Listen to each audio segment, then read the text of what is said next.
Hello friends, কেমন আছো? আশা করি সবাই ভালো আছো। তো আমি আজকে একটা নতুন নোটিফিকেশান এনেছি, সেটা হচ্ছে ইন্ডিয়ান এয়ারফোর্স, ভারতীয় বায়ুসেনার মধ্যে একটা নতুন ভ্যাকেন্সি বেরিয়েছে। সেটা হচ্ছে এয়ারফোর্স কমন অ্যাডমিশন টেস্ট বা এফক্যাট। এটা এয়ারফোর্সের অফিসার পোস্টে নিয়োগ হয়। তো এটা তোমার বছরে দুবার বেরোয়। তো এটা হচ্ছে পার্ট 2, মানে 2022-এর পার্ট 2। তো চলো পুরো নোটিফিকেশান ডিটেলস তোমাদের ডিসক্রাইব করবো, এবং অবশ্যই পুরো ভিডিওটা আমার সঙ্গে দেখো, এবং অবশ্যই আমার চ্যানেলটা সাবস্ক্রাইব করো, এবং ভিডিওটা ভালো লাগলে লাইক করো এবং শেয়ার করো। তো চলো দেখা যাক। এটা হচ্ছে, দেখতে পাচ্ছ, বললাম air force common admission test. Air force common admission test AFCAT 2022। এখানে তোমাদের কিন্তু ফ্লাইং ব্রাঞ্চ মানে পাইলট, এবং গ্রাউন্ড ডিউটি, টেকনিক্যাল এবং নন টেকনিক্যাল হচ্ছে অফিসিয়াল যে জব থাকে, এটা কিন্তু ইউনিফর্ম জব। এবং টেকনিক্যালে যারা ইঞ্জিনিয়ারিং করেছো, তো ইঞ্জিনিয়ার যে টেকনিক্যাল ডিপার্টমেন্ট, তো সেখানে ইঞ্জিনিয়ারিংয়ের জব থাকে। তোমাদের কিন্তু খুব ভালো, মানে ভ্যাকেন্সি যা আছে, এবং খুব ভালো ভালো তোমাদের কাজের ডাইভার্সিটি পাবে। তো কাজ করে তোমরা এনজয় করতে পারবে লাইফটা। প্লাস তোমাদের এনসিসি স্পেশাল কিছু ভ্যাকেন্সি আছে, এবং সাথে আছে মিটেরোলজি, মানে আবহাওয়াবিদ্যা যেটা আছে ডিপার্টমেন্ট, আবহাওয়া রিলেটেড এয়ারফোর্সে, তো সেই ডিপার্টমেন্টে তোমাদের ভ্যাকেন্সি আছে। এবং এর যে ট্রেনিং শুরু হবে জুলাই 2023-এ ট্রেনিং শুরু হবে, এবং এর লাস্ট ডেট হচ্ছে 30 জুন 2022। তোমাদের fcat.cdac.in এই সাইডে গিয়ে পরে তোমাদের ফর্মটা ফিল আপ করতে হবে। এবং এর যে এক্সাম ডেট হবে 26 আগস্ট, 27 আগস্ট এবং 28 আগস্ট, এই 3টে ডেটে তোমাদের কিন্তু এক্সাম হবে। তো দেখতে পাচ্ছ এখানে। এবং রিটার্নের পর আর কোনো এক্সাম নেই, এরপর একটা এসএসবি ইন্টারভিউ হয়, তারপরে মেডিকেল টেস্ট এবং all India final merit list. তো খুব জলদি রিক্রুটমেন্ট হয়ে যাবে, এবং এক্সাম হয় অগাস্টে। যদি হয় তো তোমাদের 15 দিনের মধ্যে রেজাল্ট বেরিয়ে যাবে। তার মধ্যে পরে ইন্টারভিউ পরেই মোটামুটি সঙ্গে সঙ্গে রেজাল্ট দিয়ে দেয়, এবং তারপরে আর 2-3 মাস অপেক্ষা করতে হয় তারপরে মেডিকেল হয়ে যায়। ইন্টারভিউ পাস করলে খুব জলদি, এবং তারপরে 2-3 মাস অপেক্ষা করতে হয়। তো তোমাদের ততদিনে রেজাল্ট বেরিয়ে যায়, এবং তারপর তোমাদের জয়েনিং দিতে, মানে ভাবতে পারছো খুব জলদি কিন্তু তোমাদের রিক্রুটমেন্ট হয়ে যাবে। তো তোমাদের খুব ভালো একটা সুযোগ। এখানে তোমাদের দু ধরনের জব হয়, একটা ডিফেন্সে সবাই জানো অলরেডি, একটা পার্মানেন্ট কমিশন আর শর্ট সার্ভিস কমিশন। পার্মানেন্ট হচ্ছে লাইফ টাইম, এবং শর্ট সার্ভিস হচ্ছে আপ টু 10 ইয়ার্স বা 14 ইয়ার্স। ওটা পরে এক্সটেন্ডও করা যেতে পারে যদি তোমরা ইচ্ছা মানে যদি তোমার থাকে যে আরও সার্ভ করবো এয়ারফোর্সে, তো সেক্ষেত্রে ওটা করা যেতে পারে। তো এখানে কিন্তু মেন ওমেন দেখতে পাচ্ছ, ওমেনদেরও ভ্যাকেন্সি আছে, মেনদেরও ভ্যাকেন্সি আছে। তো খুব দেখো, ফ্লাইং ব্রাঞ্চে আছে এসএসসি 2টো, এবং ওমেনদের 10টা আছে। টেকনিক্যাল ডিপার্টমেন্ট যেগুলো আছে অ্যারোনটিক্যাল, ইলেকট্রনিক্স এবং মেকানিক্যাল এগুলোতে। তো তোমাদের এখানে কিন্তু পার্মানেন্ট কমিশনও আছে এবং শর্ট সার্ভিস কমিশনও আছে। এই তোমাদের যেমন পার্মানেন্ট কমিশন 23টা, শর্ট সার্ভিসে 80টা, এবং মেকানিক্যালে 7টা, এবং এদিকে 26টা, এবং ওমেনদের জন্য 11টা, এদিকে 4টা। আর অ্যাডমিনিস্ট্রেশন যেটা আছে, অ্যাডমিনিস্ট্রেশন খুব কিন্তু ভালো ভালো ডিপার্টমেন্ট আছে। যেমন অ্যাডমিনিস্ট্রেশন, এখানে আমাদের দুটো ডিপার্টমেন্ট হয়, একটা হচ্ছে এটিসি, এয়ার ট্রাফিক কন্ট্রোলার, যে প্লেন চালাবার যে পারমিশনটা কিন্তু এটিসি দেয়। তো তোমাদের কিন্তু এটা খুব ভালো, যারা পাইলট হতে পারোনি, বা সেক্ষেত্রে পাইলটদের কিন্তু পুরো তোমরা কোঅপারেট করো পুরো প্লেন চালাতে, মানে টেক অফ আর ল্যান্ডিং করতে। এবং তারপরে আরেকটা অ্যাডমিনিস্ট্রেশনের পরে সেটা হচ্ছে ফ্লাইট অপারেশনস। এটা হচ্ছে আপ টু, মানে এটিসি যখন থেকে টেক ওভার করে ওদের কাজ, তারপর থেকে ফ্লাইট অপারেশন নিজের কাজটা নেয়, এবং তারা একটা পাইলটকে পুরোপুরি হেল্প করে প্লেন চালাবার সময় বিভিন্ন সুযোগ সুবিধা আরও যেসব আছে, এবং অন্যান্যভাবে সাহায্য করা। তো খুব ভালো কিন্তু জব রিকোয়ারমেন্ট। এটা তোমার কিন্তু একটা শিফটের জব, মানে 8 ঘন্টা 10 ঘন্টা ডিউটি, যদিও তোমাদের রোটেশন হয়। তো খুব ভালো জবের এক্সপিরিয়েন্স, খুব ভালো তোমাদের অ্যাডভেঞ্চার হবে কিন্তু। তো খুব ভালো জব এটাতে। তো এই দুটো ডিপার্টমেন্ট আছে। সাথে তোমরা যারা কমার্স করেছো তারা অ্যাকাউন্টসেও করতে পারে, এবং এডুকেশন ডিপার্টমেন্টও পাবে। এবং একটা হচ্ছে লজিস্টিক্স আছে। লজিস্টিক্স হচ্ছে বিভিন্ন যেসব ডিপার্টমেন্টে বিভিন্ন যেসব হিসাবপত্র, মানে লজিস্টিক্স যা সব থাকে এয়ারফোর্সের, সেসব রিকোয়ারমেন্ট, সেসব কিছু সুপারভাইজ করা বা দেখাশোনা করা। তো এগুলো তোমাদের খুব ভালো ভালো ডিপার্টমেন্ট আছে।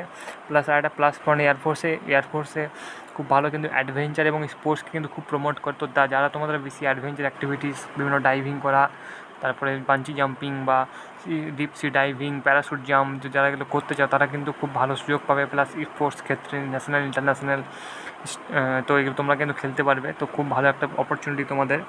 প্লাস মেট্রোলজি ডিপার্টমেন্ট তো বললাম, দেখো মেট্রোলজিতে ভালো ভ্যাকেন্সি আছে 3টে, এদিকে 8টা, আর ওমেনদের জন্য 2টো। ফ্লাইং যেটা আছে এনসিসি স্পেশাল এন্ট্রি, 10% সিট থাকবে সিডিএসসি ভ্যাকেন্সির জন্য, এবং 10% সিট এফক্যাটের জন্য। তো যারা ফ্লাইং, মানে বেশি ফ্লাইং যারা থাকে, ফ্লাইং তোমাদের বেশি মানে সিলেক্ট হয় মেনলি সিডিএস থেকে এবং এনডিএ থেকে। তো এখানেও থাকে কিন্তু কম, তোমার এখানে নন টেকনিক্যালটাই বেশি, টেকনিক্যাল এবং নন টেকনিক্যালটা, যেহেতু সিডিএসে ওটা সেরকমভাবে হয় না, তো এই ক্ষেত্রে এই জন্য বেশি হয়। তো আমি বললাম যে পার্মানেন্ট আর শর্ট সার্ভিস কমিশন বলে দিলাম। শর্ট সার্ভিস কমিশন তোমাদের যেহেতু নন এক্সটেন্ডেবল, এটা দিচ্ছে নন এক্সটেন্ডেবল, আর এক্সটেনশন অফ 4 ইয়ার্স হবে যদি তোমার service requirement, availability of vacancy, willingness, suitability এসব থাকে। আর পার্মানেন্ট কমিশনে তারা সার্ভ করতে পারবে সাবজেক্টে যতটা পারবে, এবং যারা এসএসসি যারা 10 ইয়ার্স সার্ভ করবে তারা কিন্তু কোনো পেনশন পাবে না, এবং পার্মানেন্টে কিন্তু তারা পেনশন পাবে।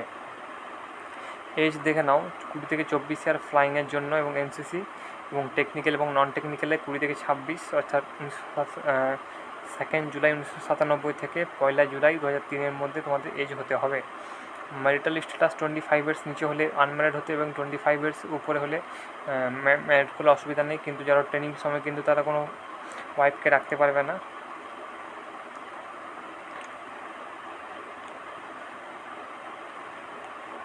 তোমাদের যে ডেট অফ বার্থ অ্যাকসেপ্ট হবে সেটা হবে ম্যাট্রিকুলেশন বা সেকেন্ডারি স্কুল লিভিং সার্টিফিকেট যেটা আছে সেটাই। আর তোমাদের যে দেখে নাও কোয়ালিফিকেশান, ফ্লাইং ব্রাঞ্চ যদি যারা অ্যাপ্লাই করবে তারা কিন্তু গ্র্যাজুয়েট হলেই হবে, সাথে 50% মার্কস থাকতে হবে এইচএসে, মাধ্যমিক আর ফিজিক্সে, আর গ্র্যাজুয়েশনে 60% থাকতে হবে, বা বিই বিটেক হলেও হবে। আর অ্যাসোসিয়েট মেম্বারশিপ ইনস্টিটিউশন ইঞ্জিনিয়ার্স যে আছে অ্যারোনটিক সোসাইটি, সেখানে যা সেকশন ক্লিয়ার করেছে এ এন্ড বিতে 60% ইকুইভ্যালেন্ট, তারাও কিন্তু এলিজিবল। গ্রাউন্ডেড টেকনিক্যাল বিভিন্ন ডিপার্টমেন্ট আছে, যেমন দেখো ইলেকট্রনিক্স আছে, তারাই দেখো দেখতে পাচ্ছ ইলেকট্রনিক্স এতটা ডিপার্টমেন্ট আছে, প্লাস নিচে দেখো computer science, instrument, space craft, engineering, cyber security, Infotech, এগুলোতে মেকানিক্যাল, অ্যারোনটিক্যাল, মেকানিক্যাল যে ডিপার্টমেন্টগুলো আছে তোমরা দেখতে পাচ্ছ এখানে, robotics, nano technology, rubber technology, mechatronics, industrial, আরও যত ডিপার্টমেন্ট আছে মোটামুটি সব কিন্তু তোমরা অ্যাপ্লাই করতে পারবে। এবং অ্যাডমিনিস্ট্রেশন ও লজিস্টিক্সের জন্য 10+2 গ্র্যাজুয়েট ডিগ্রি হলেই হবে, 60% মার্কস, এবং সাথে এ বা বি যদি করে থাকো তারাও কিন্তু eligible. Associate membership of institution of ইঞ্জিনিয়ার্সে যদি করে থাকো 60%, অ্যাকাউন্ট ব্রাঞ্চের জন্য 10+2, এবং গ্র্যাজুয়েশন করতে হবে 60% থাকতে হবে, বিকম ডিগ্রি থাকতে হবে বা বিবিএ থাকতে হবে, ফাইন্যান্স স্পেশালাইজেশন, বা BBA bachelor management studies finance specialisation, বা সিএ বা বিএসসি স্পেশালাইজেশন ফাইন্যান্স। এবং যারা এডুকেশন ডিপার্টমেন্টে তারা 10+2 plus post graduation, 50% marks in any discipline with integrated course offering single degree without permission to exit and lateral entry, এবং 60% marks in graduation in any discipline.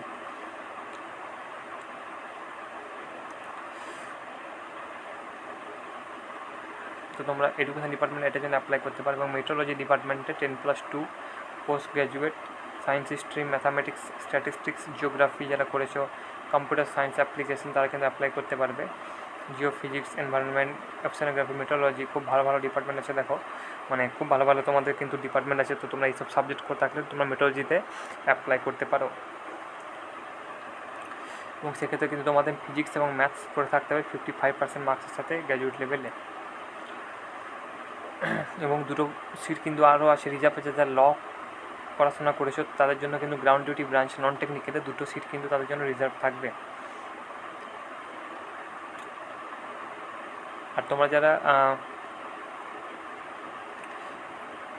কম্পিউটারের একটা test হয়, তোমরা যখন ইন্টারভিউতে যাবে তখন একটা কম্পিউটারের পাইলট টেস্ট হয়, তো সেটা কম্পিউটারে যে টেস্টটা হয়, তো তারা যদি কোনো আর্লি অ্যাটেম্প করে থাকো বা সাসপেন্ড হয়ে থাকো, তাহলে তারা কিন্তু এয়ারফোর্স একাডেমিতে ফ্লাইং ব্রাঞ্চের জন্য কিন্তু তারা এলিজিবল নয়, তারা অন্য ব্রাঞ্চে অ্যাপ্লাই করতে পারবে, কিন্তু তারা পাইলট হতে পারবে না। যারা ওটা মানে লাইফ ওটা একটা এক্সামটা হয়, এবং যে একবারে ফেল করবে সে কিন্তু সেকেন্ড চান্স পায় না, এবং তারা কোনো কিছুতে হয় না, মানে সে আর ফিউচারে কোনো দিন পাইলট হতে পারবে না, বিশেষ করে এয়ারফোর্সে। আর যারা আইএমএ বা এয়ারফোর্স একাডেমি বা নেভেল একাডেমি বা ওটিএতে যারা ছিলে বা এবং যাদেরকে রিমুভ করে দেওয়া হচ্ছে ইনডিসিপ্লিনের জন্য, তারা কিন্তু এলিজিবল নয়। এবং ফিজিক্যাল মেডিকেল স্ট্যান্ডার্ড নর্মালি যেরকম থাকে সিডিএসে বা ওই ধরনের একই থাকবে। তো তোমরা এইভাবে ফর্মটা দেখে নেবে, এইখানে দিচ্ছি স্টেপ কীভাবে ফর্মটা ফিল আপ করতে হবে। তোমরা যদি এয়ারফোর্স যে সাইটটা দিয়েছে fcat.cdec.nic.in সাইটে গেলে তোমরা ওখানে উপরে দেখতে পাবে ক্যান্ডিডেট লগ ইন।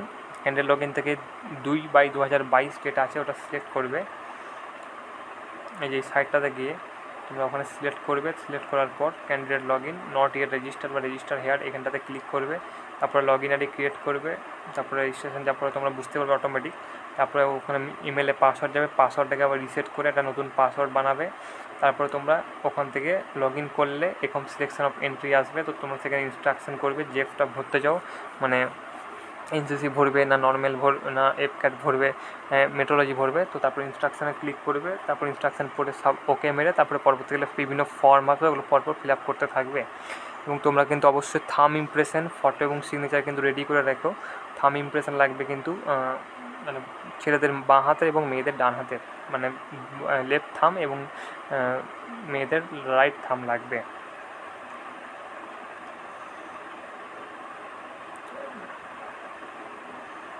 আর তোমাদের এক্সাম ফি হচ্ছে 250 রুপিস এফক্যাট এন্ট্রির জন্য। এনসিসি বা মেট্রোলজির জন্য কিন্তু কোনো টাকা লাগবে না, তো তারা কিন্তু কোনো টাকা পে করতে হবে না তাদেরকে।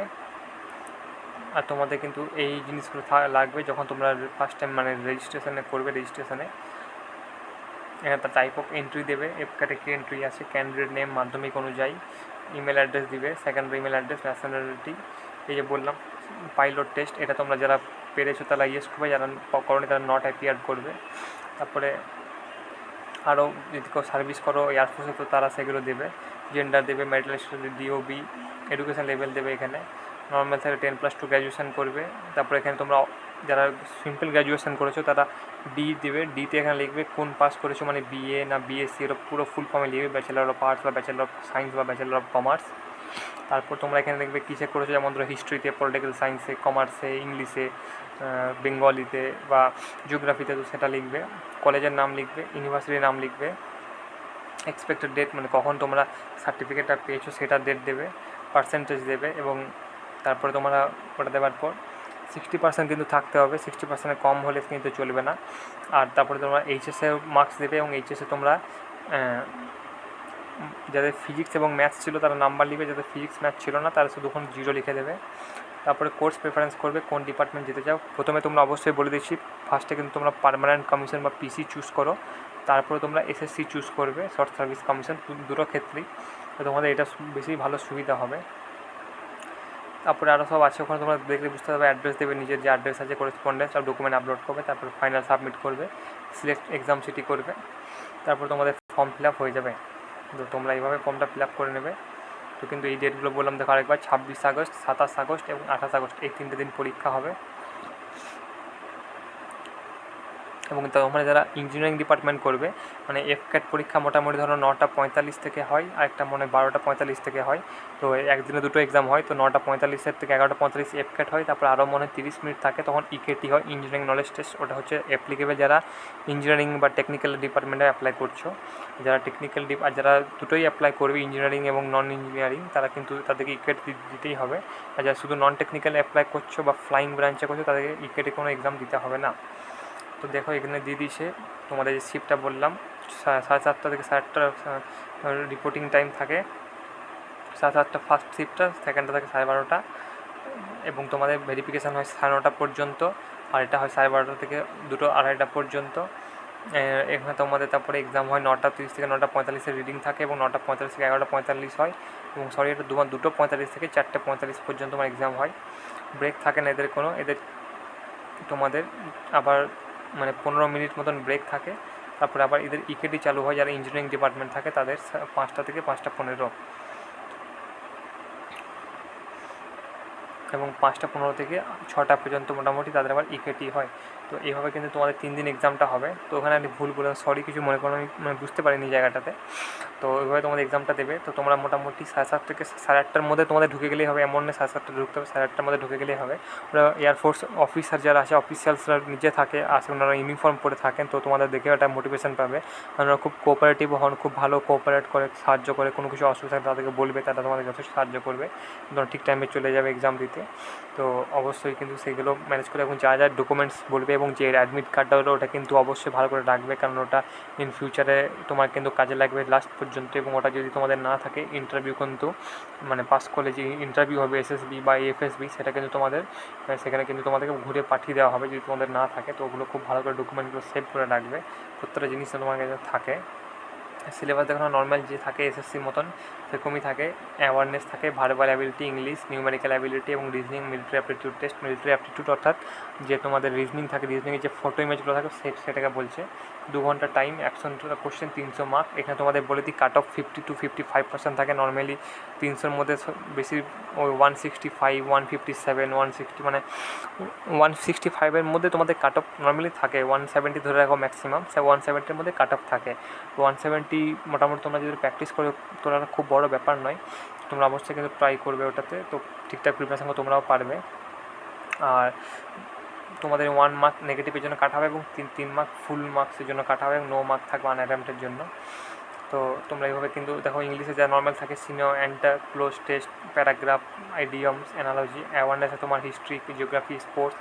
স্পোর্টসটা কিন্তু তোমরা ভালো করে পড়বি, কারণ স্পোর্টস থেকে খুব কোশ্চেন আসে স্পোর্টস। এবং জিকে একটা হচ্ছে টার্মিনোলজিস বিভিন্ন থাকে, যেসব স্পোর্টসের টার্মিনোলজিগুলো ওখান থেকে কিন্তু একটা দুটো কোশ্চেন কমন থাকে, প্রত্যেকবারই থাকে আর স্পোর্টস রিলেটেড। আর স্ট্যাটিক বিভিন্ন ডান্স, তারপর বিভিন্ন বুককে লিখেছে বিখ্যাত বিখ্যাত বই, রিসেন্ট না মোটামুটি মানে হিস্ট্রিতে যে দেখবে জিকের পিছনের বইগুলো থাকে। প্লাস তোমাদের যে বিভিন্ন যে ইনস্ট্রুমেন্টকে বাজায়, কে কী করে, এগুলো বেশি কোশ্চেন থাকে। সায়েন্স বা হিস্ট্রি খুব বেসিক কোশ্চেন থাকে। হিস্ট্রি, কারেন্ট অ্যাফেয়ার্স থাকে কিন্তু মানে খুবই কম থাকে, রেয়ার বলতে গেলে। আর নিউমেরিক্যাল অ্যাবিলিটি তোমাদের যে ম্যাট্রিক লেভেলে থাকে, নর্মাল একবার অ্যারিথমেটিক কোশ্চেনই থাকে। আর রিজনিং, মিলিটারি রিজনিং থাকে, আর ভার্বাল নন ভার্বাল রিজনিং থাকে। নর্মাল ম্যাট্রিক লেভেলে থাকে তোমাদের। আর প্র্যাকটিস সেট তোমরা প্র্যাকটিস করতে পারো, এখান থেকে দেখতে পারো। আর তারপরে তোমাদের আর কিছু নেই। আর তোমাদের যদি কোনো অসুবিধা থাকে তো এই নাম্বারে ফোন করতে পারো তোমরা, তো সেখানে তোমাদের ফোন করলে কোনো ইনকোয়ারি থাকে তোমরা সেখানে বুঝতে পারবে।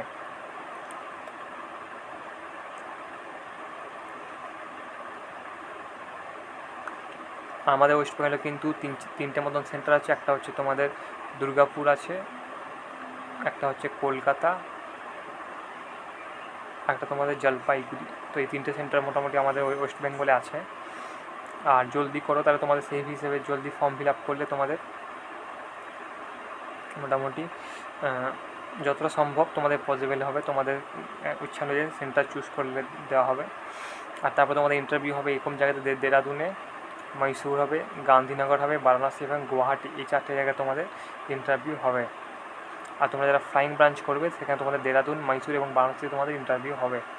এবং তোমরা যারা এসএসবি যাবে তো এটা কোনো ম্যান্ডেটরি না, কিন্তু তোমরা এটা প্র্যাকটিস করে থাকবে অ্যাটলিস্ট 1 মাইল মানে 10 মিনিটে 1 মাইল বা 1600 মিটার 10 মিনিটে, এবং 10টা পুশ আপ এবং 3টা চিন আপ তোমরা যেন প্র্যাকটিস করে রাখবে, তাহলে ওখানে সুবিধা হবে। আর কিছু না, এটা কেন কোনো পরীক্ষার ইয়ে নয়। এবং তারপর তোমাদের যে এক্সাম হবে এফএসবি, সেখানে তোমার স্টেজ 1 হবে পিপিডিটি এবং অফিসার ইন্টেলিজেন্স রেটিং টেস্ট, একটা তোমাদের রিজনিং হয়, এবং স্টেজ 2তে তোমাদের সাইকোলজি টেস্ট থাকবে। তারপরে গ্রুপ টেস্ট, ইন্টারভিউ, লেকচারের জিডি এগুলো থাকে, এগুলো করতে হয়। তারপরে ফ্লাইং ব্রাঞ্চে তোমাদের সিপিসিসিএস বা পিএবিটি কোশ্চেন থাকে, তো এগুলো থাকে। এবং ট্রাভেলিং অ্যালাউয়েন্স তোমাদের যারা ফার্স্ট টাইম যাচ্ছ এক্সাম দিতে ইন্টারভিউ, তোমাদের কিন্তু যাওয়া আসার খরচাটা ওরা দিয়ে দেবে। এবং 5 দিনের ইন্টারভিউ হয়, সব থাকা খাওয়া কিন্তু ওদের, সেখানে কোনো খরচা লাগবে না। তোমার ডকুমেন্ট নিয়ে যাবে admit card, matriculation certificate, marksheet ম্যাট্রিকুলেশনের, আর অরিজিনাল বা প্রভিশনাল গ্র্যাজুয়েশনের ডিগ্রি। আর তোমরা যারা স্টুডেন্ট সার্টিফিকেট আছে ওরা যে অর্থাৎ মানে ওরা তোমরা যখন ইন্টারভিউ ফর্মটা ফিল আপ করবে সঙ্গে সঙ্গে ওরা তোমাকে একটা মেল করবে, তো বা তুমি ওখান থেকে লোড করতে পারবে। কিছু সার্টিফিকেট থাকবে, ওগুলো সব তোমাদের লেখা থাকবে ইনস্ট্রাকশন, যা ফলো থাকবে প্রত্যেকটা জিনিস তোমরা করতে পারবে। এবং কোনো কিছু অসুবিধা থাকলে ফোন করতে পারো, নাহলে মেল অবশ্যই করবে। মেল করলে ওরা সময় লাগে 1-2 দিন 3 দিন, কিন্তু ওরা জবাব দেয়, তো সেখানে তোমরা সেই হিসেবে কোয়ারি থাকলে সব সলিউশন করে নিতে পারবে। তোমাদের ট্রেনিং হবে 74 উইক্সের, জুলাই থেকে তোমাদের ট্রেনিং চালু হয়ে যাবে। আর নন টেকনিক্যালের জন্য 52 উইকের ট্রেনিং হবে এয়ারফোর্স একাডেমিতে হায়দ্রাবাদ।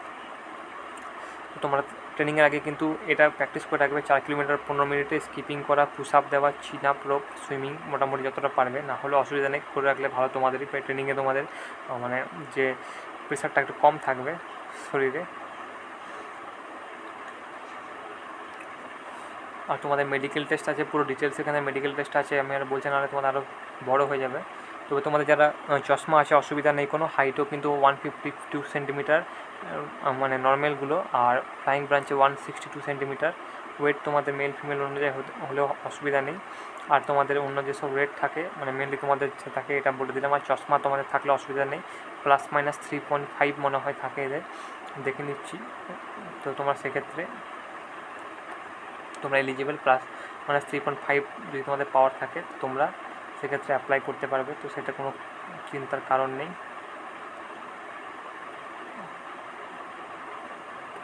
আর তোমাদের মেন এবং ওমেন সবারই কিন্তু মাথার চুল থেকে পায়ের নখ পর্যন্ত প্রত্যেকটা জিনিসই চেক করাবে, যে বললাম দেখো +-3.5D, মানে যদি ফ্লাইং ব্রাঞ্চে 1.5D, আর অন্যান্য যেসব ডিপার্টমেন্ট অ্যাডমিনিস্ট্রেশনে +-3.5D, মানে ইঞ্জিনিয়ারিংও +-3.5D, এগুলো মোটামুটি আছে। তো মানে ফ্লাইং ব্রাঞ্চ যেহেতু একটু টাফ ব্রাঞ্চ, সেখানে ওখানে একটু মেডিকেলটা একটু টাফ আছে। তো সেক্ষেত্রে তোমাদের 6/6 আর 6/9 আছে, যখন মানে গ্লাস হয়তো চলে যাবে। আর তোমাদের বাকিগুলোতে মোটামুটি তোমরা দেখো wearing glass will be compulsory when advised, বা গ্লাস তোমাদের পড়ায় গেলে অসুবিধা নেই, সেক্ষেত্রে তোমার গ্লাস থাকলে তোমরা অ্যাপ্লাই করতে পারবে। তো এই পর্যন্ত আমার ভিডিওটা, এবং তোমাদের যে স্যালারি হবে জয়েন করে প্রায় মোটামুটি 78,000 টাকা স্যালারি পাবে। আর বিভিন্ন ফেসিলিটি এবং সম্মান, রেসপেক্ট, সোশ্যাল রেসপেক্ট আছে, আরও বহুত ফেসিলিটি আছে, অনেক কিছু সুবিধা সুযোগ আছে, পার্কস আছে। তো তোমরা অবশ্যই সব কিছুই পাবে। তো তোমরা অবশ্যই তার জন্য ফর্মটা ফিল আপ করবে এবং অবশ্যই ভালো করে পরীক্ষাটা দেয়, এবং কোনো কিছু অসুবিধা হলে আমাকে অবশ্যই জানিও। আমি পরীক্ষাটা অনেকবার কোয়ালিফাই করেছি। তো অবশ্যই আমার ভিডিও দেখার অবশ্যই ধন্যবাদ। তোমাদেরকে জয় হিন্দ।